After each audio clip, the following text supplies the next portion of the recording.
இந்த லவ்வர்ஸ் அவங்க வீட்டில் ஒத்துக்க மாட்டாங்க அப்படின்னு சொல்லி ஊரை விட்டு வெளியே ஒரு அண்ணா கிட்ட ஹெல்ப் கேட்டு அந்த அண்ணா கல்யாணம் பண்ணி வச்சு, பட் அந்த அண்ணாவே கொஞ்ச நேரத்தில் அவங்களோட வாழ்க்கையவே முடிச்சு அதே ஊர்ல காலின்னு ஒரு நபர்கிட்ட சொல்லி புதைக்க சொல்லியிருப்பாங்க.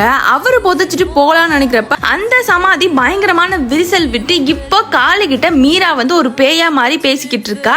இன்னும் ஒன்றும் பண்ண மாட்டேன், பயந்துராத, பட் என் வாழ்க்கையை நாசம் பண்ண அந்த 4 பேரை நீ தான் கொள்ளணும் அப்படின்னு சொல்லிட்டு காளியோட உடம்புக்குள்ள மீரா போய் பூந்துடுறா.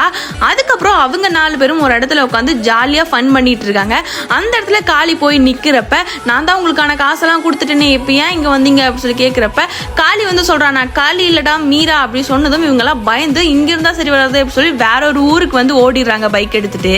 அந்த ஆவி அவங்கள தொடர்ந்துட்டு அங்கேயுமே போய் எல்லாத்துக்கூடயும் சண்டை போட்டு அங்க இருக்க ஒருத்தனோட உயிரை எடுத்துட்டு அங்கிருந்து அந்த பேய் கிளம்பி போயிருக்கும். இவங்க 3 பேரும் பயந்து போய் இவங்களுக்கு தெரிஞ்ச அல்லா கோயில் இருக்க ஒருத்தவங்க கிட்ட போய் கேட்கிறப்ப, நீங்க பண்ணது பாவம் மட்டும் இல்ல, நம்பிக்கை துரோகம், நானே நினைச்சாலும் உங்களை காப்பாற்ற முடியாது, போங்கடா அப்படி சொல்லி துரத்திடுறாங்க. இதுக்கப்புறம் நினைச்சு அப்படிங்கறத அடுத்த பாட்டுல பார்க்கலாம்.